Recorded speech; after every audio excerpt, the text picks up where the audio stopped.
It is Wednesday, the 22nd of January. We are live. I'm Jim Bailey.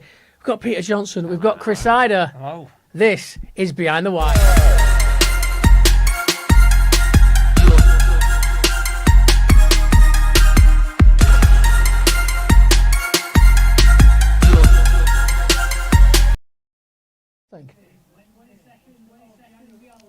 Oh. Just that feedback as well. I know, yeah, we can't be having that echo going. Oh, no. Hey, welcome to Behind the Whites. There's nothing like live to get things right messy. But hey, what a day it has been. If you're a Bolton Wanderers fan, I mean, it's just huge news, isn't it? Ian Evatt leaves the club, and 4.5 years he has been at the helm. We've had some great times. We've had some not so great times. And I think now is a great time to just reflect on that time that we have had and have a look at what's, maybe where it all went wrong, maybe some of our favourite memories of the time that Ian's been in charge of the club. And, of course, look at what's next. And, of course, importantly, who's next? Indeed, yeah. And we've been pondering doing a live for some time, haven't we? We have. The enormity of this occasion seemed to merit doing a live, didn't it? And we're learning by doing. Yeah, this wasn't the plan today. I woke up today thinking we were just going to do a normal recording that'd be nicely edited up and popped out on the YouTube. But here we are, live. Indeed. Across the globe, potentially, on YouTube and on TikTok, of course, as well. The Bolton TV, YouTube. So, hey, if you like what you're seeing, give it a subscribe. There's loads of other stuff going to be going on there as well as our lovely faces talking about football. And if you do want to follow just us, or both, to be honest with you, you can follow the brand new Behind the Whites YouTube channel, which we have popped up today. And you can also get us on Instagram and on Facebook. And now on Spotify as well, if you want to listen along on your commute or whatever. Big one. Yeah, so we're all serious podcast. We're getting about. So like, share, subscribe, tell all your mates, tell your mum, your dad, your granddad, your dog, everybody. Get everybody on a little bit of Behind the Whites. So yeah, my phone's on charge over there. So can you get the notes up there? Because I'm so well prepared and professional ahead of this podcast. But, of course, the statement did go out today, Ian Evatt leaving the club. Mutual consent was the way it was termed in the statement. Within the statement, there were some words from the chairman, Sharon Britton, and there were some words from Ian Evatt as well. So, just going to have a look at those, and we'll just have a quick read through them when we get them up. We will. We're live, pal. Slick, aren't we? Yeah, just grab me that phone over there. Producer Mark, come on. Not like you're doing anything more important over there, like making sure everything's working properly. There we go. I found them. Oh, now you found it. I tell you. Right, so... Yeah, so today, of course, as I said, the statement was released. Within that statement, Sharon Britton said, Ian arrived at a challenging time for Bolton Wanderers Football Club, and his dedication to rebuilding both on and off the pitch has been commendable. He instilled a renewed sense of professionalism and purpose, and we are grateful for his significant contributions during his 4.5 years at the helm. He has been a pleasure to work with, and I personally thank him for his hard work and his passion for this club. He has created a tremendous legacy and will always be remembered for the success he has brought. We wish him nothing but success in the future. Adding that the board are committed to finding the right candidate to lead Bolton Wanderers forward, and of course we'll talk about that a little bit later on. I just want to say before you say this, Ian Evatt bit, it moved me a bit. Yeah, I didn't quite cry. The video they released today. That got me, man. Marcus did a great job with that. Yeah, it did bring a tear to my eye. And then, to be fair, I'm not so certain how many of these words actually came out of Ian Evatt's mouth, as it often is with press, with release statements. But even so, I think it was quite a powerful point. Yeah. And actually, I was going to say, you said before I read it, I was going to hand it over to Chris. Actually, seeing as Chris was the one that spoke to Ian most regularly, I thought that. You can read what Ian Evatt said. All right, fair enough. He says here, I've absolutely loved my time here at Bolton Wanderers Football Club.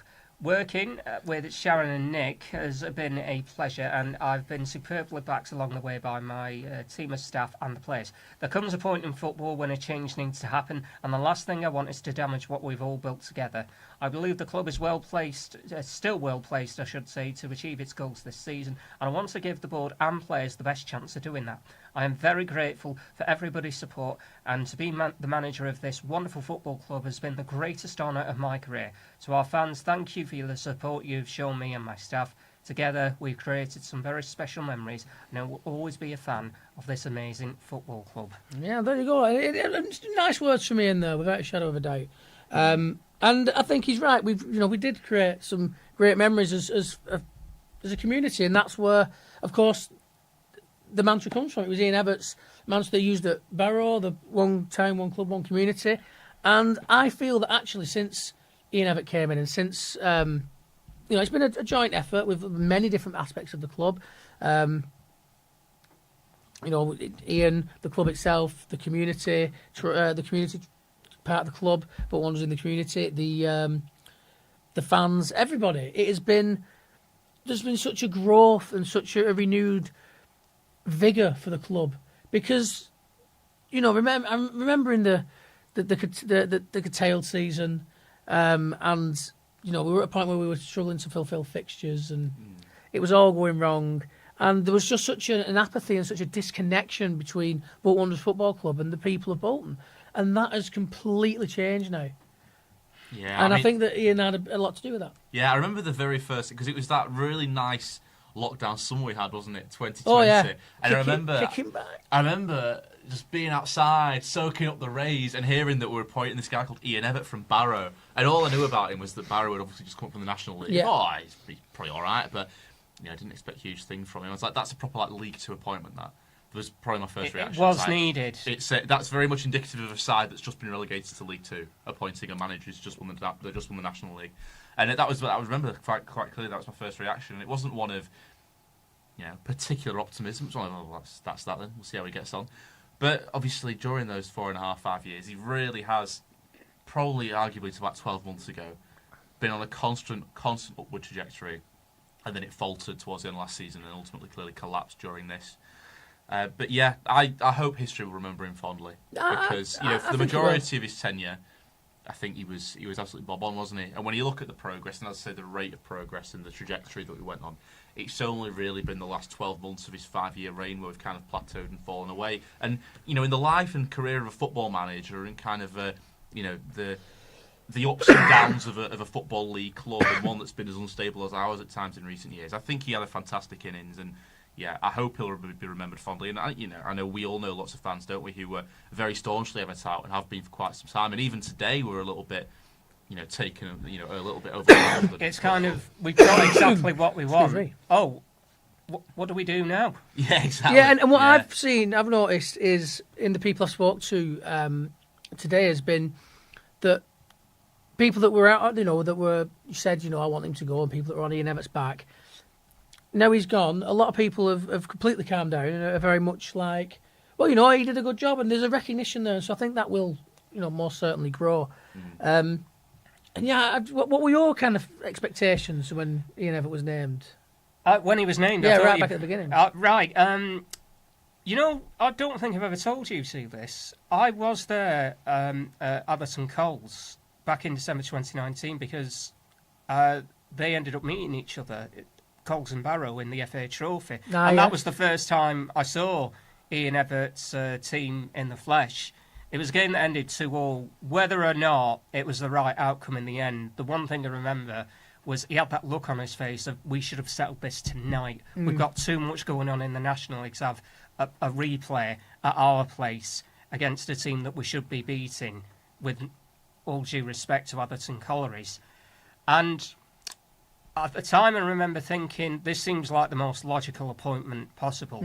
And I was at Entwistle, was it Entwistle or Weir Reservoir? It was one of those. You do a walk around because it's great walking around that particular area. I remember bumping into a couple of Barrow fans when it looked like it seemed he was going to become the manager. And right away, they ended up saying to me, you've got a great appointment there. So that filled me with a great deal of optimism, just from those two Barrow fans alone. And then the appointment gets made. I am the guy who ends up being asked, do you want to do the pre-match interviews? I say, yeah, sure, I'll do that. and got off a bit rocky at first. I think it was my inexperience more than anything, but it ended up getting better. And I think, for the most part, he is going to be remembered very fondly indeed. Yeah, I agree. And I think when he was first coming in, I remember seeing a T4 video, on they do that illustrated one. Yeah, and they're usually, I think, they're connected to The Athletic. Yeah. And I saw one of those, and it was about Ian Evatt at Barrow, and about Barcelona, and about the way he went about it. And when I watched that video, and I was like, this is our new manager, I was well excited. I was like, what are we going to see here? What kind of football are we going to see? Because it'd been the season before had been garbage, hadn't it? And, Keith Hill. Nothing. No disrespect to them. I think that anybody would have struggled in the circumstances, having to put a squad together so quickly, in a day. It was a snake bit from the start. But bringing him in, and he was young, and he had these ideas, and he had that mantra about him that had really revitalised Barrow as a club. And as a town around its football club, I was like, this is great, this is exactly what we need. And I think at the time it most certainly was. And I think that there's been huge progress made under Ian Evatt. As you said, Pete, it did sadly start to come undone, and that's kind of where we're going to go next. Where did it all go wrong? I think for Ian I Evatt? know the time when it did go wrong, and we're coming up to the anniversary of it. The EFL Trophy quarter-final meeting at Blackpool wasn't a particularly great match, has to go to penalties, and Wanderers end up losing the shootout. And you saw the results that happened there afterwards. That was the point for me where it did start to go wrong. I think I remember when I was doing Wanderers Live that evening, I ended up doing the closing words, and the tone I was trying to go for was Des Lynam after England lose the Euro 96 semi-final to Germany. And I sort of ended up... it's quite grave. Oh, yeah, quite grave for an EFL quarters, but yes. But that was what I was trying to go for. Maybe it ended up being a bit over the top, but you can't deny things weren't exactly great there afterwards. There were plenty of games in hand, which I think ended up being Bolton's big problem, because the Saturday-Tuesday thing is very good if you're able to win a good majority of those games. If you can take the momentum and really use it to your advantage, then yeah. But if it's going the other way for you and the momentum's falling away, plus the injuries we had were horrendous at that time. To miss arguably your best player in every single row of the pitch all at once was, I think, any team. I've said it many times. I think any team struggles with that, no matter what level. If you took the best striker, midfielder, defender and goalkeeper out of Liverpool's team, they ain't going to be the same Liverpool team that they are right now. And you can say the same for Man City last year. You take one of the best out of every row, and you saw the difference in City when they lost a couple of players this season. So it happens, and I think that he was maybe a little bit unlucky, but then it seemed to, we scraped into the playoffs. And then Wembley comes along, and it wasn't. I think the thing that you talk about, kind of finishing. No, we didn't scrape into the playoffs. I know what you mean, though. We just missed out on automatics, but we limped form-wise. We limped into the playoffs. Is what I'm trying to get at there. We've kind of, our mantra's changed a little bit this season as we kind of adapt to the new circumstances. Whereas last season, finishing third was a great disappointment. This year, if we could finish sixth, that'd be great. And obviously, you keep reminding us that whether you finish third, fourth, fifth, or sixth, ultimately it all counts. It might as well be one position. But I think what you can say for that is if you are third and you finish third in the manner that we did, where you finish, what was it, you 5 expect points? To go up. We finished, 5 points behind Derby? Yeah, that's true, and over the course of the season, you could easily find instances where we could have picked 5 points up. Derby, when they scored. Derby, well, that's, exactly. again, it's the fine margin of football. That Derby, we lost that game, but that goal never should have counted. It was quite a clear handball that got missed by the officials, and that can be the difference between... The problem is it doesn't matter. There were plenty of other games where Bolton could have ended up picking up points. The back-to-back losses in the space of a few days, away to Blackpool and then away to Wigan.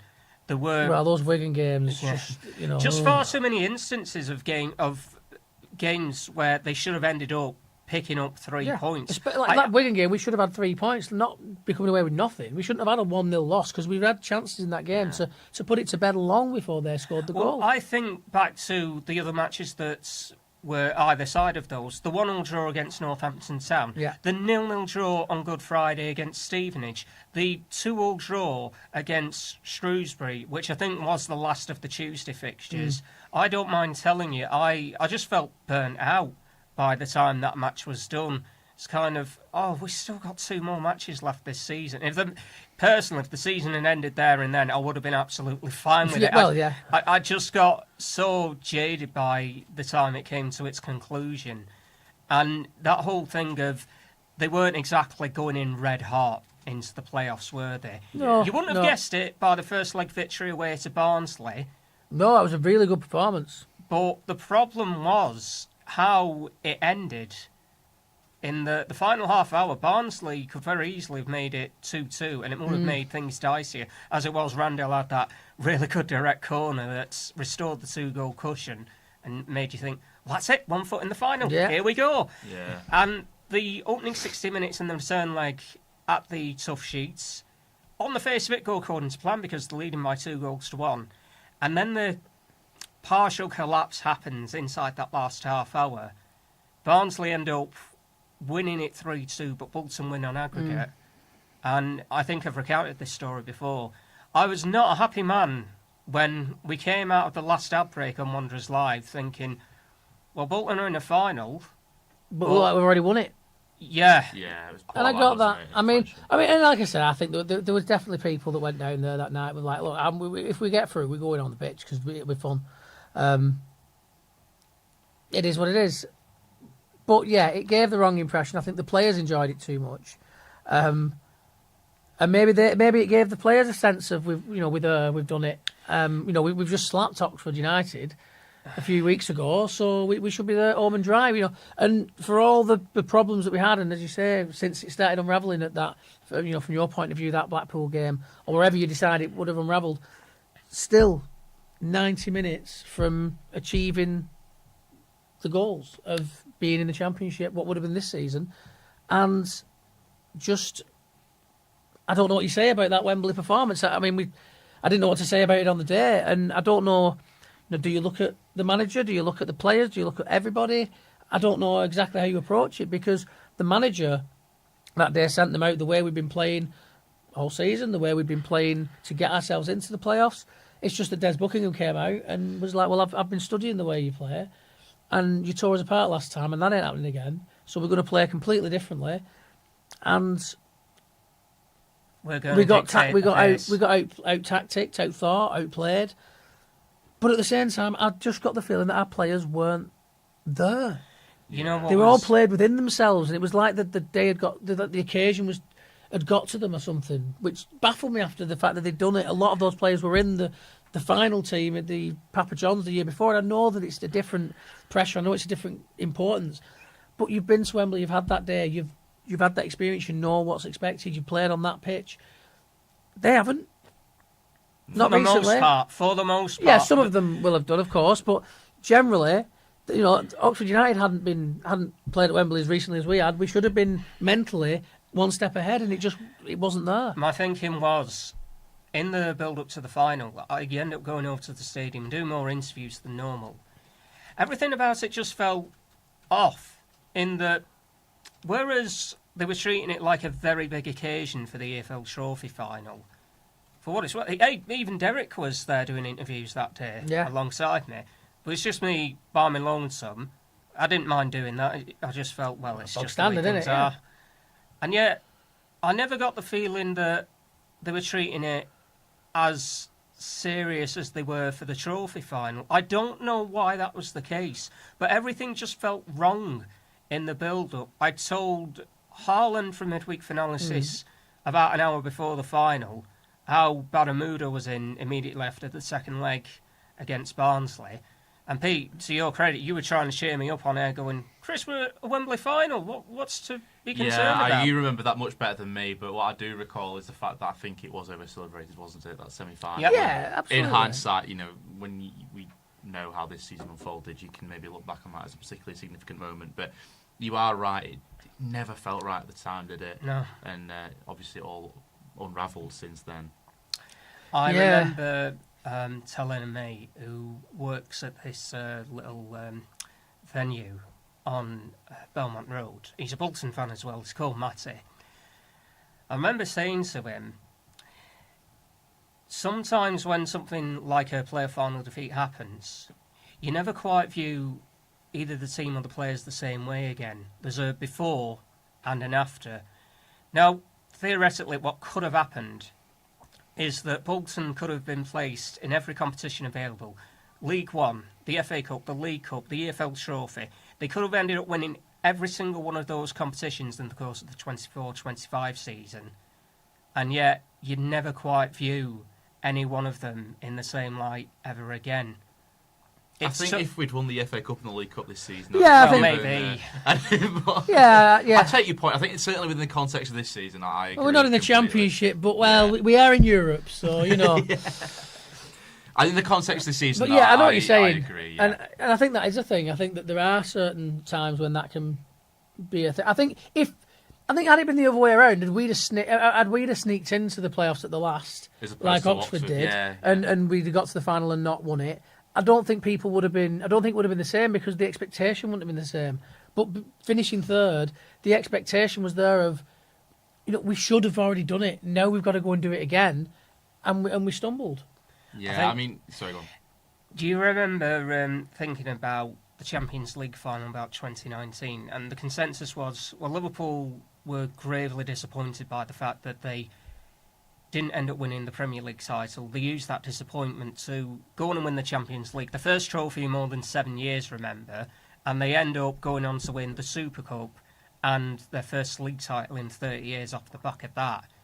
And it never occurred to me, well, what about the point of view of Tottenham, the losing team?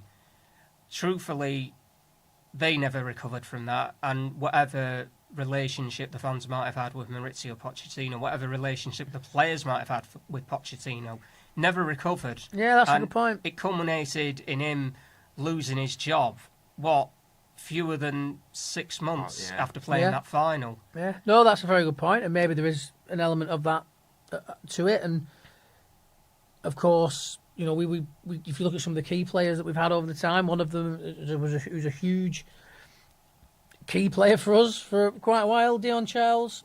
Nothing seemed the same for Dion after that final, did it? Well, you think you can look back to I know he had his injury, and I know that he had the problems there, and but this season he's come on. He seemed sharp. He seemed fit. He's just not seemed to be able to hit the heights, and struggled for a place in the team. Yeah, I personally know Chris talks about that Blackpool quarter-final, but I think if you look back to the Portsmouth game last season, he missed an open net down at Fraser Park, didn't see the score at 0-0, literally missed an open net from 2 yards out against Portsmouth, who ended up getting promoted as champions, wasn't it? And I truthfully think if that goes in, we take the lead down at Fraser Park. I think there's every chance we're playing Championship football this season, and that we go up automatically. That was just felt like such a pivotal moment. And what that would have done for our confidence as a side who, for all we did well for the majority of the time under Ian Evatt, we never quite cracked it against our fellow top sides. Yeah. And if we could have gone down to Fraston Park and got that result, I think last season becomes a very different game indeed. And obviously it was Dion who missed that chance, wasn't it? And for me, that's probably a turning point. I think maybe even for him personally as well. He started this season relatively well, didn't he? Obviously didn't excel particularly, but he started the season relatively well back in August, September, and completely flatlined since then. And I think his last appearance, another really good chance at a big moment in the game, and he puts it. Was it wide, or did he clip the ball? He put it wide. Yeah, I'm giving him too much credit. Yeah, he put it wide, and granted, the assist later on was nice, but as a striker, when you're in those positions, you're in those moments, you need your strikers to be taking those chances when they come, and he didn't. I think he and probably Ricardo Santos, 2 players who really sort of epitomised the downfall of Everett's Bolton, I suppose, because Santos was that imposing figure, wasn't he? That you shall not pass kind of, towering centre back, and that veneer's just really collapsed around him over the last year or so. Charles similarly was a striker, wasn't he? Got 20 plus goals 2 years in a row. It just hasn't worked for him for 12 months or so. Since Aaron Collins came in, perhaps not directly related to that, but certainly kind of in that sort of time frame since then, he's gradually lost his importance to the side, I think, to the point where he wasn't scoring early this season, and didn't really matter because we had other strikers who, also, to be fair, weren't really scoring. But he was replaceable, or his place on the team sheet was not guaranteed every week. Yeah, so I think he and Santos, one of the top earners as well. And if you're not playing one of your top earners, and Dion Charles wasn't going to be happy about not playing. So and there were a lot of rumours that he might have been looking to head to the exits, even as far back as the back end of last season. So, if the player's maybe looking at thinking, well, I fancy a change, and he's not getting the football, and you're not playing him, and he's earning big money, then it's a no-brainer, isn't it? You've got to move him on for everybody's sake. Yeah, it is. And, of course, we won't get Ian Evatt won't get the reunion with him this Saturday, will he? But, yeah, he seems to have started fairly brightly at Huddersfield. Obviously, they're a side going very well in the league, aren't they? And they've rebuilt that strike partnership mid-season, which is interesting. Charles is one of 2 new strikers he brought in who both started together last Saturday. So they've overhauled that team. That's clearly a project that appeals to Charles. And in some ways, I don't think the fact he's moved to Huddersfield, I don't think that says quite as much about the potential behind-the-scenes relationship with Evatt as people like to suggest, because Huddersfield are a side they're clearly flying. At this moment in time, have clearly got a little bit more money than Bolton. A little bit more quality as well. They've got the momentum at this moment in time. Well, what are they on? 16 games unbeaten, something like that? Yeah, exactly. So I don't think you can look at Charles' move to Huddersfield and pin it entirely on his relationship with Ian Evatt. No. I know he's been, wanting a move for some time, but I think there's more to that. I think Huddersfield is an attractive proposition for any player. He's 29. He's never played above the third tier. Huddersfield gives him a great chance of doing that. Same with Joel Randall. Done very well at Peterborough, got some great numbers for them. But if he's looking at the stage in his career that he's at, the aspirations that he's got a better chance of going places at this stage with Bolton than he does with Peterborough. And that's the way I look at it with Dion Charles. He might have been pushing for a move. He was one of 4 strikers competing for 2 or even some weeks 1 starting berth, wasn't he? He's 29, never played in the second tier. Huddersfield are well on the way to that. I think it's a move that makes sense for him personally, and I think people maybe read a little bit too much into that whole Charles and Evatt thing. You do wonder now, with Evatt having lost his job a week and a half after Charles left, could he maybe have got a fresh start under a new manager? Yeah, and potentially. Could all the goals that goes on to score for Huddersfield? I don't think so. You don't think so, no? The departure of Charles, to me, felt like Arthur Lyon 2 years prior. Arthur Lyon was kind of in a similar situation. He'd been the top scorer the previous season, and yet, for reasons unknown, he ended up coming off the bench more often than not. There was kind of a bit of a telling thing. He did a post-match interview after the Peterborough game, where he'd said, "Well, to be honest, I'm not great at being left on the bench, but I've got to play my part in the team. That's the way things have to be. That's the way things have to be." In a way, it felt like it was a bit of a tell more than he let on, because you don't see one of your star players, particularly a top scorer from the season before, up sticks and make the move into German football, particularly second-tier German football, at a club like St. Pauli. In a way, that's the similarity I ended up seeing, where the striker, or rather the forward from the season prior, who ends up being top scorer, all of a sudden isn't in the team as regularly as he likes to think he should be. And then moved on. And then moves on in the January transfer window. The parallels are kind of eerie if you look back on it a little bit, and it didn't surprise me altogether that he ended up going. Doyle went very quickly. That admittedly, very quickly, didn't it? It was that kind of thing of Owen Doyle that absolutely phenomenal for Bolton in that League Two campaign. Yeah. I think the pace of League One perhaps he was a bit ill-suited to it. Yeah, and he wasn't getting any younger, and No. he seemed to just be like, I just want to go and play in Ireland, and Evatt was like, yeah, fair enough. And that was that. Yeah. But, yeah, and then again, we get him kind of back into, maybe some of the better memories there with the likes of Doyler and the goals yes, there. Indeed. Who can forget his dance outside of the hotel reception? Oh, we were all there, weren't we? The night we got promoted and they came back from, was it X? I was Crawley. I was sort of right random at that point. I think I was just at home. Had we lost you? Yeah. I know it was me, Harlan. I know Kia. I definitely was at home at that stage. I think I was just at home by that point. We were outside the Whites Hotel, as it was back then, and on the team bus turned up. We were on to, somehow, for some reason, no idea how, we ended up on FaceTime with Anthony Sarcevic, from Oh, Harlan's yeah. phone. Yeah. And Alan ends And up they getting were- his number Harlan, afterwards. Yeah, we yeah. were on talking to Sars on FaceTime, and the bus is pulling in, and then they're all getting off the bus going into the stadium. And Owen Doyle's up there with it's all glasses, and Yeah, he's up yeah. there up 3 flight stairs doing all the Giving dancing and having a everything. boogie. Yeah. Oh, what a night that was. Oh, yeah. I mean, just an amazing second half of the season that was in yeah, League you're telling Two. So me. just Yeah. from the point of it was all, looking like it was going horribly wrong, and then suddenly, boom, we're away, off to the races, win after win after win, 1-0, 1-0, 1-0, 1-0, and all of a sudden it's like, forget playoffs, we're Let's going just to go up. We're go going to for go it. up We to really it. missed out on winning the league by 3 points, didn't we? I know, yeah. Yeah, Today. you know what was odd? I ended up asking him, "Are you happy that Bolton got promoted?" And Ever ends up going, "Well, to be honest, I'm a bit annoyed. I think we should have ended up winning the League Two title." Yeah, I Which think we was should have fair done. enough of him to say. I think we so. should have done. It was that. There was just a couple of games towards the end where maybe we just faltered Yeah, a little. There was I think- the draw at the home, wasn't there? No, it was the defeat at home to Exeter, the last home game of the We Yes. could season. have gone up, Yes. couldn't we, that day? Yes. We We could have gone on, and then there was a riot. Well, riot's probably a bit strong, but there was some unrest at the stadium, wasn't there? A little bit, yeah. It's I coming remember, back to me a little I remember bit. Derek saying that a drunk person had managed to find the way in and got into the press area and was being a disruption and was dragged out. Apparently. I have no recollection. It was And just a just fan. as It you're wasn't like a saying- drunk journalist or anything. It wasn't one of us. Just a random guy. Yeah, a little bit of an odd one. Yeah, strange one indeed. But it's funny when you look back and you talk about that turnaround in his first season.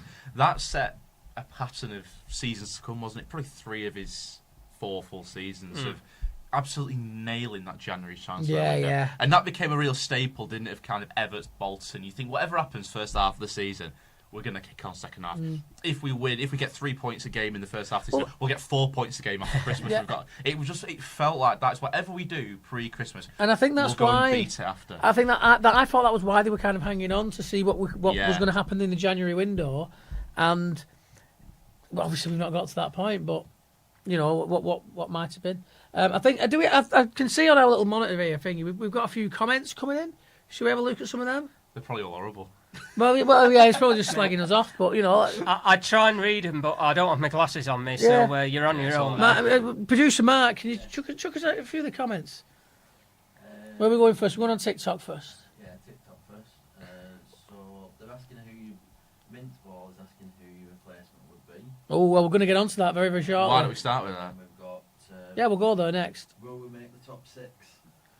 I think we will. I think we will. I think we will. I think we're still- I think we would have we're won only- under Ian Evatt, to be quite honest. Yeah, just don't I think that's a fair shout. I think the mood was so bad that even if we had stuck into 6th, that just I just don't think anyone would have. Do you think it would have been like Convinced. when Keith Hill was at Tranmere 4 years ago, where they got into the playoffs and then right before their first semi-final, they end up parting company? Yeah, with him, yeah. Which I never understood at all. Very bizarre. And I was kind of, well, Tranmere, up yours for sacking a Boltonian. Well, yeah, I don't like Tranmere, so. Boo. no. I mean, I think we'll get top 6. I'm very confident Yeah. now we'll get top 6. I think even with Ian Evatt at the helm and everybody talking about how poorly we were doing, we're only 3 points off the playoffs. That's just it. I know you'd expect us to be higher up than that. We are 13 points worse off this time. Yeah, round. yeah.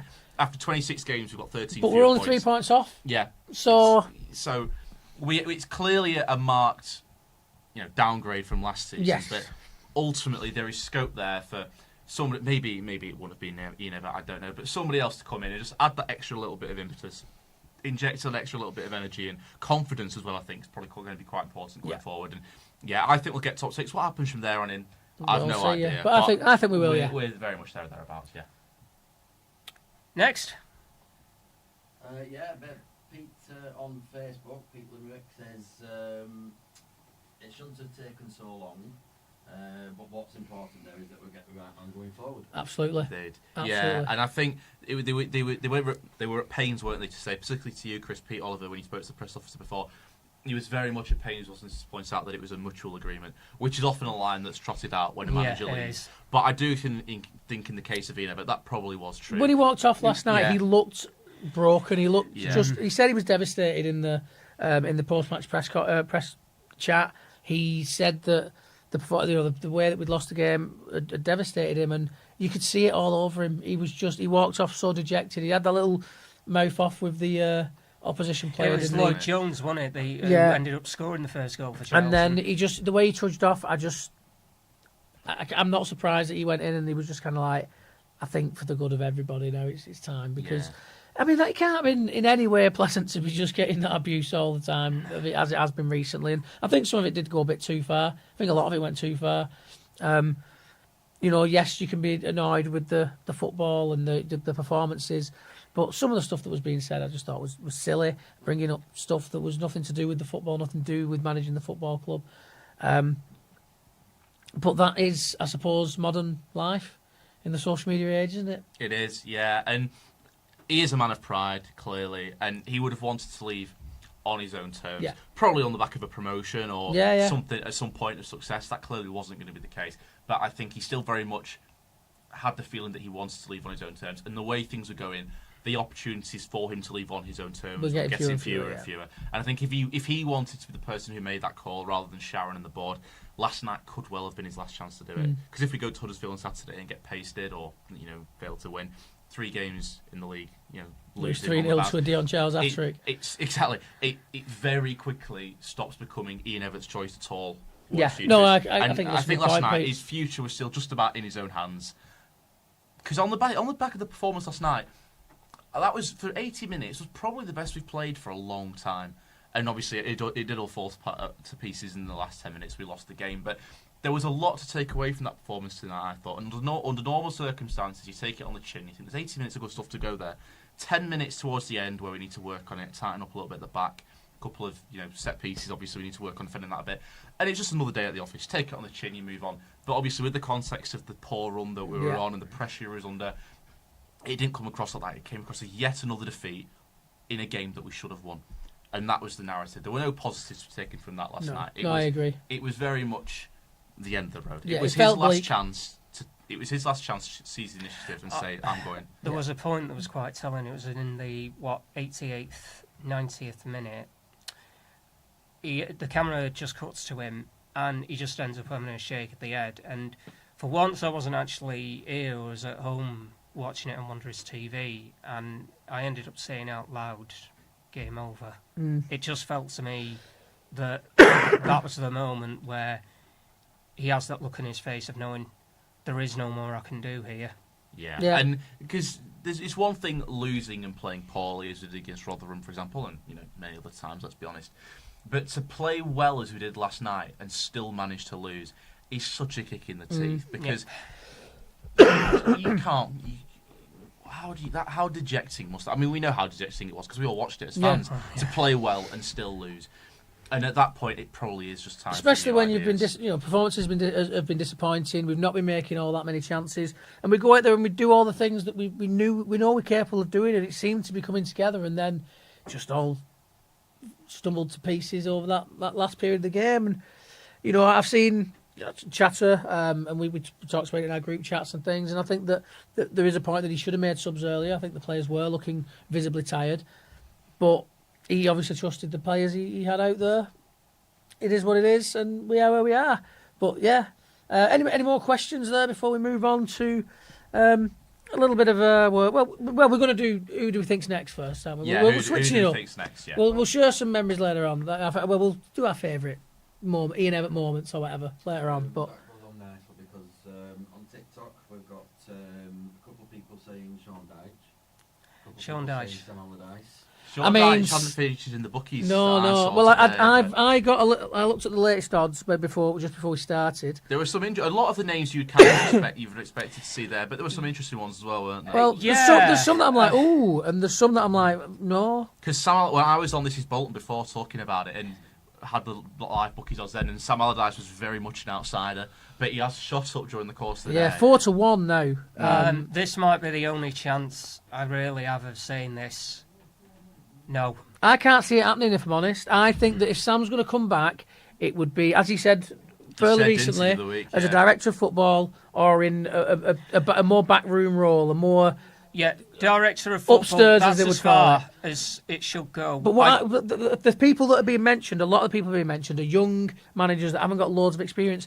I think that actually if you brought in maybe a Stephen Schumacher, who's one of the favourites, 5-2 according to where I He's looked earlier. consistently been the favourite today. Or Des Buckingham, who I'd be quite interested in. You know what? They're just Young and experienced managers with Big Sam kind of above them in a director of football role and advising them and just giving them a bit of help where they wanted it. I think that could work really, really well. The thing I really like about Des Buckingham and Stephen Schumacher being two of the favourites is they're the two managers that Bolton faced at Wembley, aren't they? Yes. And they both You're ended up out right. of a job before Ian Evatt. Yeah. And now they're both kind of in a shootout to be our next manager, which is kind of a nice little side plot that I noticed before. Yeah. But I'd be Stephen Schumacher. I am going to disclose I've prepared about 10 pieces of artwork.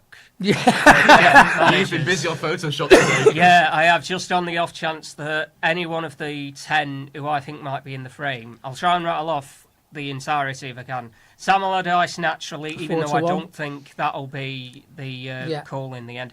Stephen Schumacher, Liam Richardson, formerly of Wigan Yeah, Athletic. 6-4. That's not gone down well with the fans, has it? No, That's not going no, down. Don't go around well with me, really. No. I mean, look, whoever comes in, I'm going to get behind. I'm going to support the team. But I don't really want former Wigan manager. I'm trying to think, where am I up to at the moment? Rob Edwards, who I wouldn't mind. Gary O'Neill, another one who I don't think would be altogether that. Wayne Rooney's 12-1. I'm surprised I Wayne Rooney have not wasn't done higher a up, Wayne to be Rooney honest. one. Don't. I won't worry too much about Wayne Rooney, to be honest. Well, I'll hold you But, two I to told it. you And this is everything, this don't is we, live, remember. So if it ends up coming true by the time we get to next week's recording that he is the new Bolton Wanderers manager, Wayne, whatever these two had to say about you, it's all on them and not on me. I just don't see it. I don't see it. Personally, I just think that track record so far in his managerial career. Look, great little move. Saying Plymouth can, I don't need any payout. Blah blah blah. Keep the money, because, well, let's be honest with you, he's got loads of money.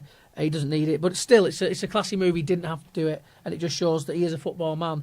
But I just think track record on the pitch with the teams he's managed so far, there's nothing that suggests to me that he can manage at this level. I think he would probably be a better manager in the Premier League with players that were more of the ability he was used to playing with, so he can set out.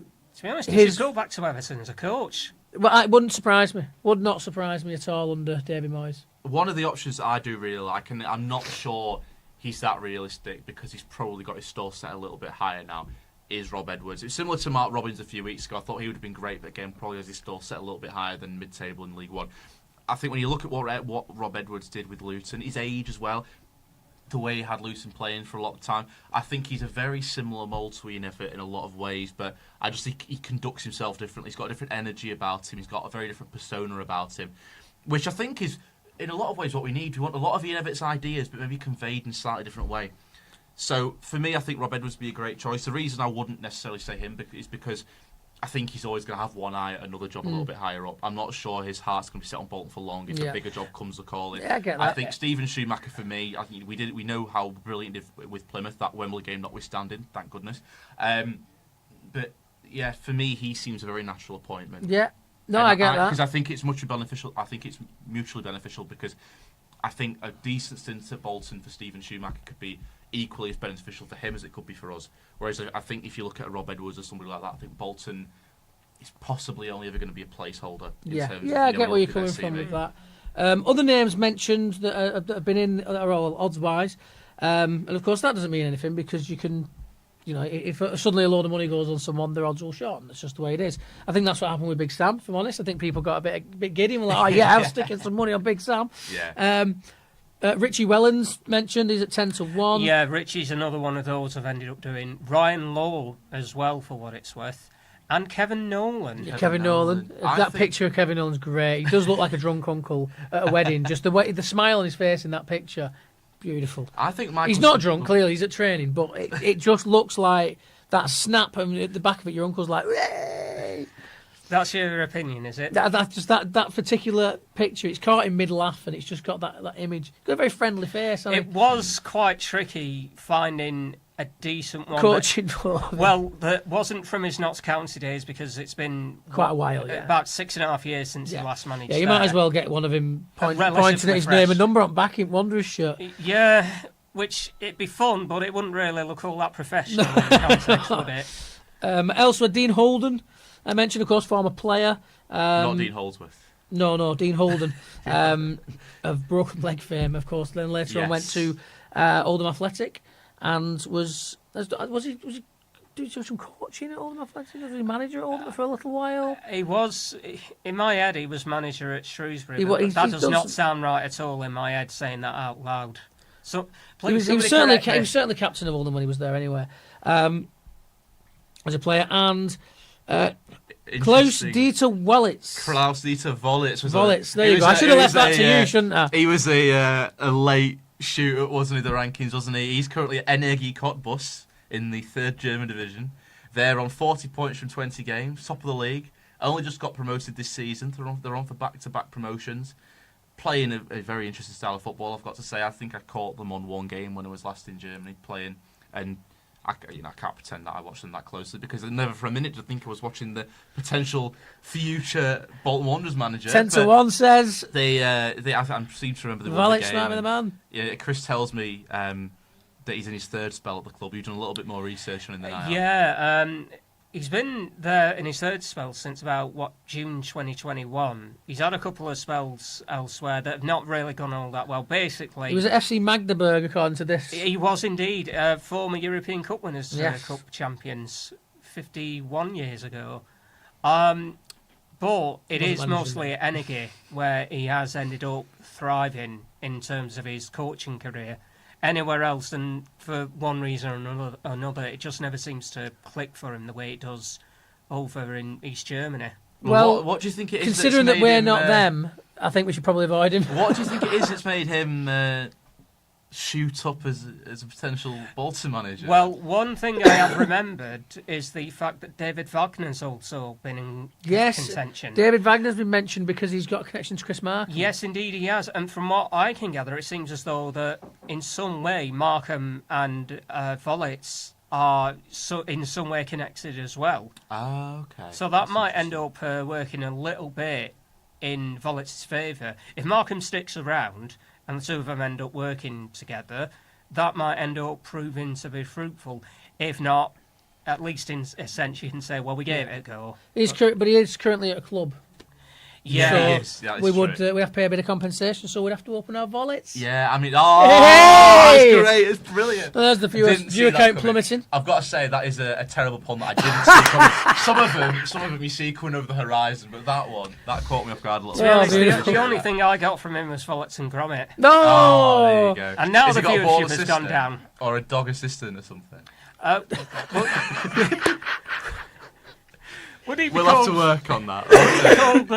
If he comes in, that's what to ask him in his first interview. A dog assistant. But, Fantastic. There was another man, and when you said then about potentially having to pay compensation, thinking 12 months or so ago when there was a little bit of discontent about Evatt, because obviously it ebbed and flowed, didn't it, over the last year, how much support he had, how many people perhaps wanted him to part ways with the club. And Michael Skubala at Lincoln was a name very much mentioned, wasn't he? He had a great season last season. And had Ian Evatt walked, potentially departed in the summer, he's very possibly would have been the man who assumed the role. But obviously Lincoln haven't had a great season this season. He's faded a little bit in terms of his reputation, I suppose. But he was in the frame for the longest time, as far as I can remember, and he's just not come up this time round. I think we remember that game in the EFL Trophy. Ironically enough, in the season where Bolton won it, the last group stage match was against Leeds United, who, their under-21s at that point were managed by him. And Skubala had a very good reputation, been the former head coach of the England futsal team. And the thinking was, you can see why his Leeds players look so comfortable on the ball, particularly in those very tight spaces. And he took some of that into his first senior managerial role at Lincoln City. And remember how close they were to being in the playoffs. Well, they should have been really, and then they got pipped at the death by Oxford, and we all know how that ended. They were playing. Well, thanks for Portsmouth. that, Lincoln. Cheers. They were playing Portsmouth, weren't they, on the last day of the season? Who they'd already been crowned champions, but I think they just wanted to finish with a bit of a flourish. And I don't know whether it was that. So thanks for that, Portsmouth. I don't know whether it was a case of they had so much pressure on them, knowing we have to get a result.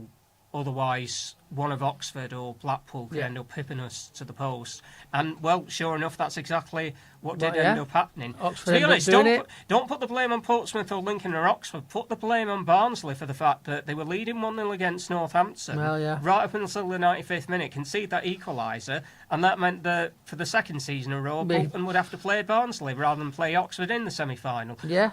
We don't know how different it could have turned out, that whole scenario, but that's how it ended up panning out in the end. Yeah, because of course, if you turn up, you turn up against Oxford and they come out and they surprise you like they did in the final, but that's in the semi. You've got a second leg to go, right, well, hang on, how do we deal with this now?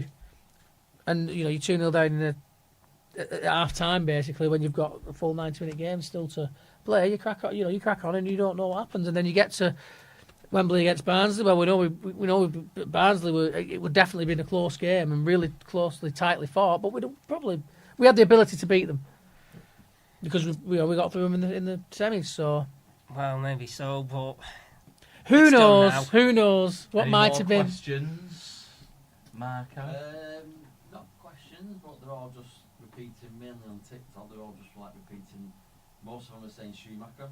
Yeah, I mean, I think it seems quite likely. There was one question, but you sort of hinted on it then with what's the chances of Bolton getting a foreign manager, but... How long have Bolton been operating as Bolton Wanderers Football Club? 148 years this year, is it? 1877 and all that. Yeah. So it would be... Maths is mathing to me on that one, yeah. 148 years. Yeah. And Bolton, in that time, they've never had a manager from outside of the British Isles. There will come a point, I think, where it is going to have to change a little bit, and facing inwards won't be an option anymore. No, I mean it will happen, but we'll see. And I think that in League One, League Two, Championship, you do see more British managers anyway than you do up at the top table. So, whatever. I'm not too worried about the nationality of the coach. I just think that as long as they can do a good job, I'm happy. And there's a couple there's one in the frame, so we'll see. And Schumacher is a German name, so it's almost, well, it's nowhere near, but Yeah. It's. I quite like Thingy though, as I said. Des Buckingham is my shout. But again, I think I see him as a very similar idea to Schumacher, to be honest with you. So I don't think that it's a massive difference. I wouldn't be disappointed with Schumacher at all. But I think that Des Buckingham, just because I think tactically he's quite clearly got something about him by the way he took us apart at Wembley. To be honest, he's had more than a decade's worth of coaching experience. You think he would have learned a fair few things, even going to far-flung areas of the globe. Yeah, and he has done a lot of coaching. Of course, Oxford is only English. Who cares? Coaching role. I mean, I in think the English divisions, but you saw what he managed to do with them. So I'd have him. I'd be pleased with either. Yeah, there come times when you're appointing managers. Sometimes it feels like the right time to go for a bit of a bold appointment, and sometimes it feels like you just want a nice, safe pair of hands. I think maybe back to 2020, 2019, 2020 when Ian Evatt came in, that was one of them where you're thinking we might as well go bold here. Yeah. But this time round, at the end of this cycle, we've had a man in place for 4.5 years. I think at this point you do just want a safe pair of hands. Yeah, you don't want a maverick work. choice now. He's done the work. He's laid the foundations.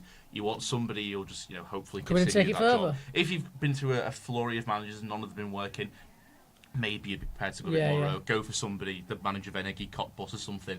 But I think at this moment in time, Everett's done the 5 years of our graft. I think you just want a safe pair of hands to build on that. So for me, I think Schumacher or Buckingham, but for me personally, probably Schumacher is the obvious choice to do that.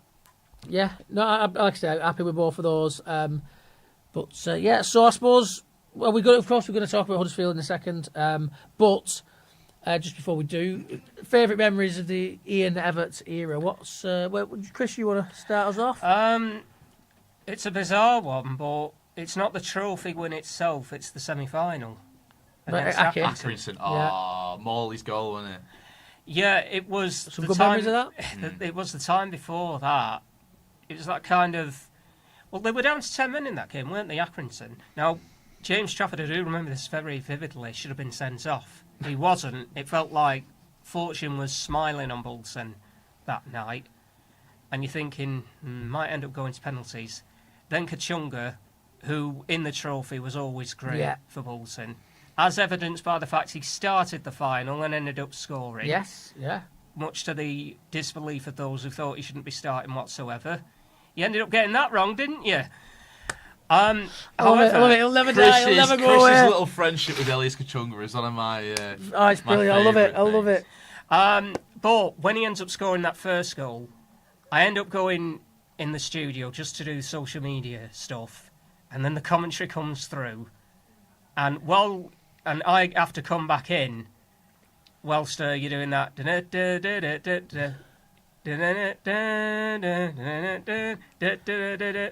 Kachunga! Well done.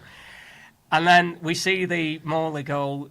Harlan, who at that point was doing co-commentary with Derek, goes absolutely bananas. Yeah. I've still got it clipped up. It's on my cart wall for the sports wonderful shows. Clip. I'll never get tired of playing it. It's been nearly 2 years since then, and it's still one of my favourite go-tos. Yeah.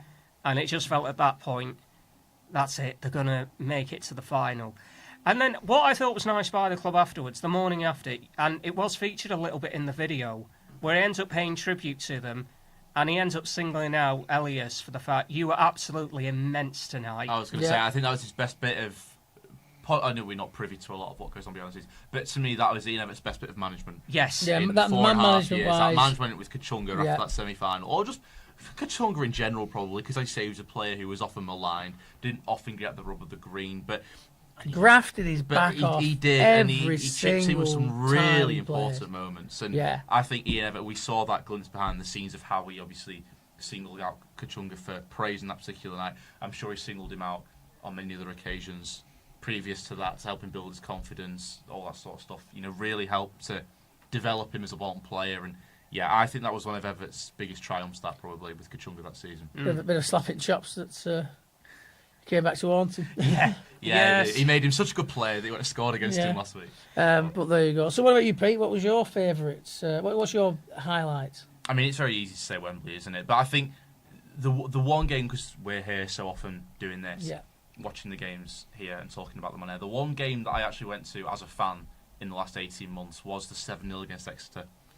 So, and that, I mean, to date, still, you call me a rubbish fan because that's the last game I went to. But I am normally here, to be fair. Yeah, well, but the last game I actually went and just watched as a fan was that 7-0 against Exeter, and that was absolutely mind-blowing for me, because that was peak Evatt ball, that November 2023, because I was, looking before when we got that victory, that was our 8th win in a row. We were the first Bolton side for 33 years to do that. It also came at the end of that calendar year, 2023, when we scored more than 100 goals, which had only ever been done twice in the 148-year history of Bolton, as we worked out before. So these records, these positive, not so much the negative records that may start creeping in at some point, but these positive goal-scoring records, margins of victory records, they were all toppling towards the end of 2023. To actually go and watch a game live there and see it in action was fantastic for me. And obviously that 7-0 against Exeter was the best of the lot, but back end of 23 was when Bolton, for me, peaks under Ian Evatt. So to see that in person for me. Yeah, well, for me, it's an easy choice, because it's an easy choice. Wembley, Papa John's Trophy final, just one of the greatest days of my life. Yeah, it was just incredible to be there and to broadcast from Wembley, and for that, we've done that twice, but to do it on a day where we won the game and we won it well. Actually won, yeah. And honestly, Ian Dancer on TalkSport must have been absolutely like, what? They were fuming. We were next to TalkSport. We had a booth at Wembley. We had a great chat with Moose in Coffee Bit. Yeah. We all sat on our hands for the Dempsey goal, didn't we? Yeah, we were all very well professional. behaved. We've got to represent Bolton FM well here. Nothing stupid. Dempsey scores from that corner. We're right behind the header. We know the second it's left his head, that's in. Oh, we're sick. Like giving it the... Yeah.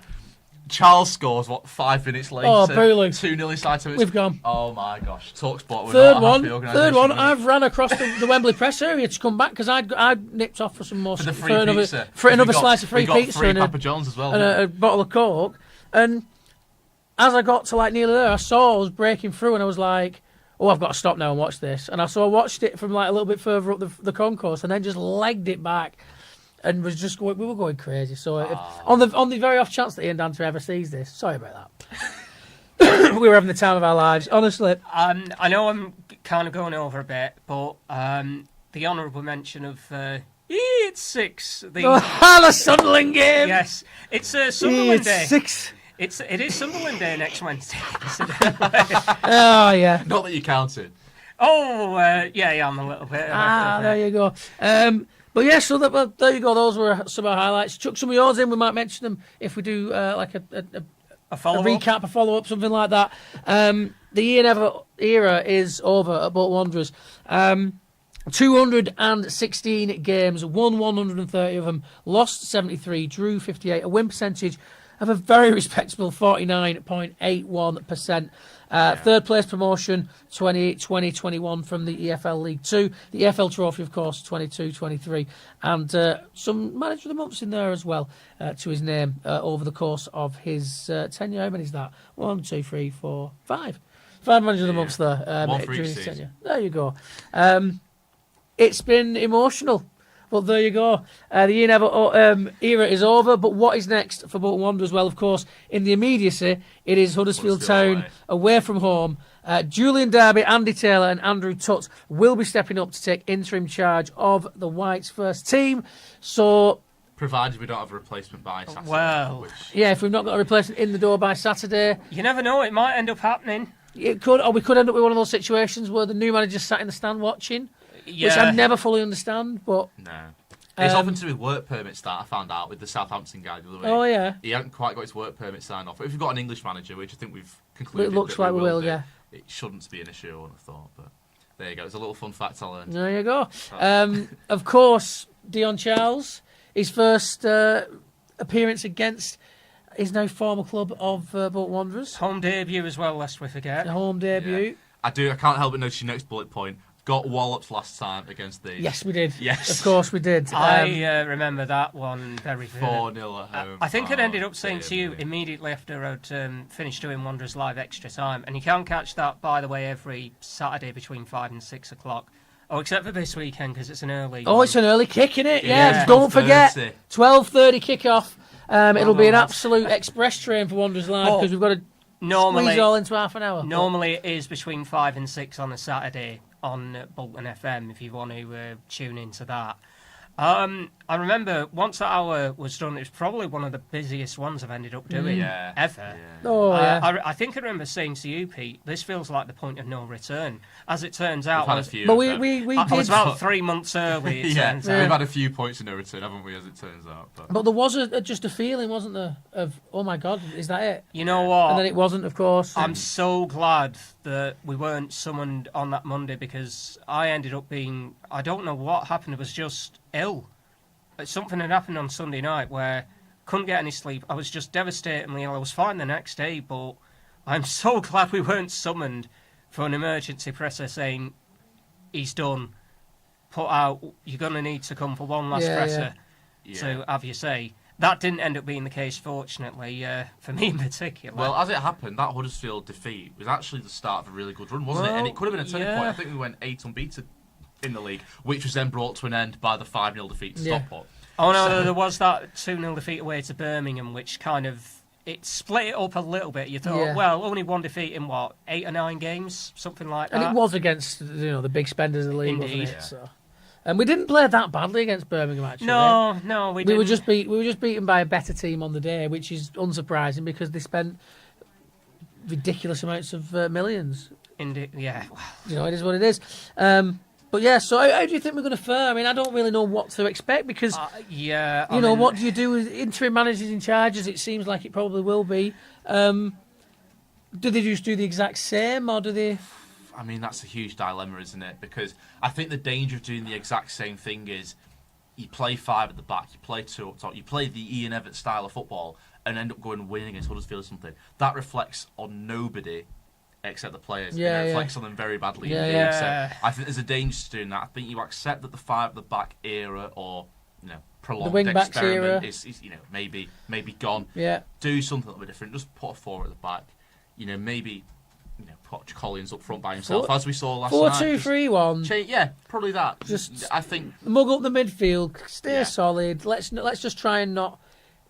First off, let's not get walloped. Second off, let's try not to lose. Third off, let's try and have it. Yeah, and I don't think putting 5 at the back. I think now Ian Evatt's gone, fresh start. I think it would be a little bit disingenuous to try and play the way Ian Evatt's been playing. But of course, which hasn't been working. We could have a new manager by then. In which case, there wouldn't. We'll have a completely different perspective going into it because we'll have that manager look at and think, right, well, how do they like to play? What do they like to do? There'll be some of a reputation for playing a certain way coming in. But at this moment in time, We'll just have to wait and see, won't we? But hopefully it won't be a walloping. And hopefully we'll just... I'd take a very dull 0-0 if I'm honest. Are you sure? I wouldn't mind. It's a point on the board, isn't it, with interim managers? If we got a new manager in before then no. But I think in the situation where you've got interim managers in charge, just a point, I'd definitely take a point away at Huddersfield right now. Yeah. The way they're playing as well, I'd take a point and be very happy with it. Yeah, I would indeed. I don't want to see Dion Charles scoring. Love the bloke, but just don't, please. No. I mean, there does beg the question, if Dion Charles scores, does he celebrate? Well, if he ends up scoring at the end where the Bolton fans are stationed, what does he end up doing? Does he end up cupping his I doubt it, because it's the statement that Dion put out about his time at Bolton. He was very complimentary to the fans, and the fans have never had an issue with Dion. Dion never had an issue with the fans. I think he just, for me, when you're a professional, if you celebrate when you score against your former team, whatever, you're a professional footballer. It's what you do, and when you score, the instinct is to celebrate. So I get it, but there's a difference between being like, yes, I've scored, or oh, yes, I'm celebrating with my fans, than goading your former fans. Yeah. I think I don't think he's got the. I don't think he'd be that. No, I don't think he would. I do. He's certainly not going to charge all the way across the pitch to skin on his knees in front of Adebayor. Yeah. That one of the greatest bits of shit I've ever seen. There you go. And there's our one swear word apparently for the podcast. Oh, that's what we get, is it? Yeah. I've seen people swear way more than that on TikTok. It's fine. That's right, YouTube.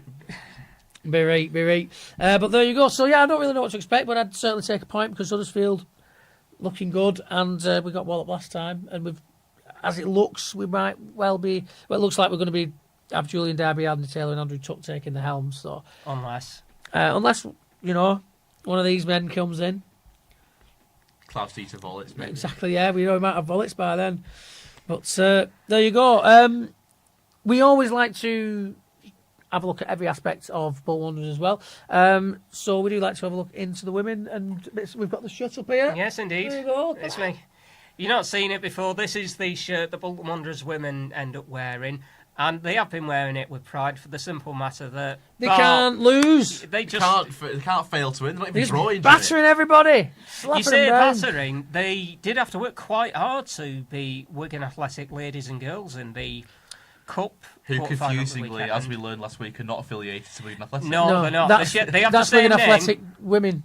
They have the same name, but Wigan Athletic Women, as Jim mentioned, are the official affiliated one with the Latics, and Wigan Athletic ladies and girls are their own separate entity. Yeah, and so we did think last week that if they had a really heated rivalry between the two clubs, then maybe we like the fake Wigan Athletic. But because we don't know, we're just going to give them lesser booze at this moment in time. But we'll find out more as we go along. But the point we should get to, Bolton did have to work quite hard to obtain a 2-0 victory. Late. Was it 81 minutes it took for the breakthrough? No, 71 minutes I believe it was. Just Lightfoot, and then around about 10-11 minutes later, Faye Knox ended up getting what turned out to be the second decisive goal. In the 81st minute. I think that was the 82nd minute. Oh, Chris, come on. I could have sworn we scored in the 81st minute. But as far as I am aware, the semi-final date's already been set. They are going to be taking on Preston North End women on the 16th of February at the Dreams to Reality Stadium. Wonderful. One to look forward to there. And, of course, the B team, who, if you want a little bit of an indication on what our new managers might be capable of, or our interim managers even, might be capable of. 6 goals for Wanderers, including a hat-trick for forward Trevon Bryan, gave the B team a 6-1 win over Wrexham. So the Hollywood boys reserves, I'd imagine. They had a humbling. Got a bit of a humbling there. Are they a team full of nice Deadpool replicas? Potentially, yes. Yes, they've got a dodgy Ryan Reynolds lookalike that turns up to their games. There you go. Mark Long, Luke Matheson, and an own goal from Wrexham capped the 6 for the Whites in that 6-1 win. So, hey, I'll take a bit of that on the weekend. Yeah, Carlos Mendes-Gomez played an hour in that one as well. Yes, he did. So, it's kind of one of the things that we're not making a mention of. We saw him return around about the Christmas period. And then it's kind of a couple of games, wasn't it? Yeah, just for a couple of games. His Achilles injury. Well, yeah. I think. How long was he out for? About 8 months or something? Well, maybe longer than that. Because let's face it, Achilles tendons take. Yeah, well, yeah, they do. They do. It's a nasty injury, that. There you go. And I think that has pretty much rounded it up. Any last final comments, Producer Mark? No, but that's it. Basically, they're all just agreeing with what you're saying, and That's nice. That's good. nice. That's nice. just like, yeah. Jimmy's built up a little bit of a fan base. They aren't based at a certain school in the Bolton area, are they? Oh, is it? Well, there you go. That sounds about right. Both on YouTube and TikTok. Oh, very good. Well, cheers for watching. Feel free to shout at me about it tomorrow. But not in your lessons, because that would be disruptive, obviously. So, on the corridors, at the breaks, give us a shout. Let me know who you think should be coming in. And, yeah, if I can remember it, or you actually get me to write it down, we'll shout it out if we do follow this up next week. Which I'm sure we probably will, because this is the first ever live we've done. So if you've enjoyed it, do like, subscribe, share. As I said earlier on, tell everybody you know, even if they really don't care. Just keep telling them. They might check us out. There you go. That is it from Beyond the Whites this time. So, Behind the Whites. Beyond the Whites? Where have I got that from? I have no idea. I'm just rebranding on the fly. But there you go. As I said, do like, share and subscribe. And as always, stay behind the Whites.